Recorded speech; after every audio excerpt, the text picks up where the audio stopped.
Hello, beautiful people.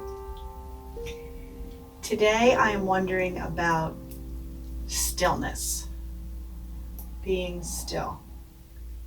And for anybody that knows me, or most people that know me, you know that being still for me is for sure a challenge. It's been a challenge in my life to be able to be, physically still and then of course internally still.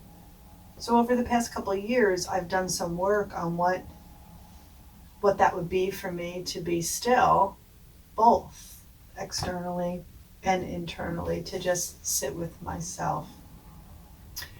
And so I think for me, what stillness is a kind of different way of being, in that we will allow ourselves to sit, maybe not in meditation, it could be with a cup of tea or just something that just feels like I can be still with my thoughts, right?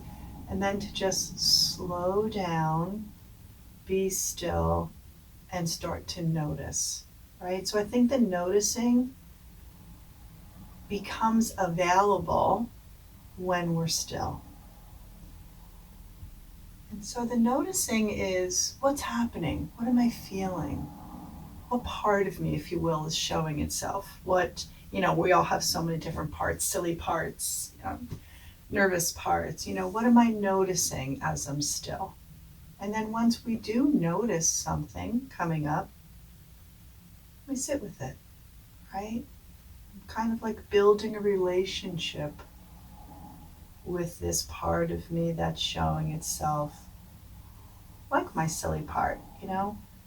What do I want to know about it? What does it do for me? What do I like about it? What am I not sure about it? And what's it trying to almost do for me, right? So like in a social situation, or even like in these videos, I can kind of be silly because some of it feels protective, like, oh, I can kind of fill the space with being a little goofy. And in a social situation, I for sure feel that my sense of humor and everything is almost protecting me in a way. It helps me be in a situation which could feel a little awkward, right? So when I'm still, I can notice that silly part and get to know and say, oh, I see who you are for me. I see how you help me. And once you get to know a part of you like that and it feels safe and there's a relationship, it goes into your heart, right? And it fills your heart, and then it's there. You love it. It's with you. And then maybe another part comes up. And maybe that part's maybe a little bit, harder to be still with. Maybe that's anxiety or fear.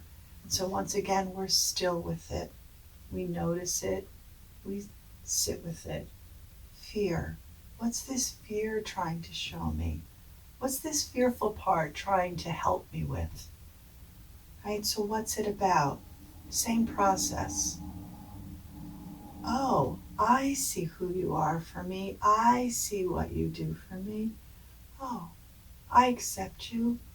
Come into my heart. It's kind of like that reading, if you saw it, Eat, Pray, Love. I know who you are. I accept you. I love you. Come into my heart. And I think the way we can do that, I kind of feel almost the only way we can do that is to be still, to allow ourselves the opportunity to be with ourselves on the inside, right? Not just what's coming from this external world and telling us what we feel about each other, but coming from us, from our heart, and letting us get to know who we are without this outside influence. I know this part of me.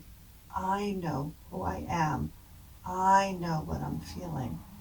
And so that comes from stillness. I really believe it comes from stillness. I remember many years ago when I worked at hospice, there was a woman that across her screen that just said, be still, be still, be still. And I was like, okay, time to be still.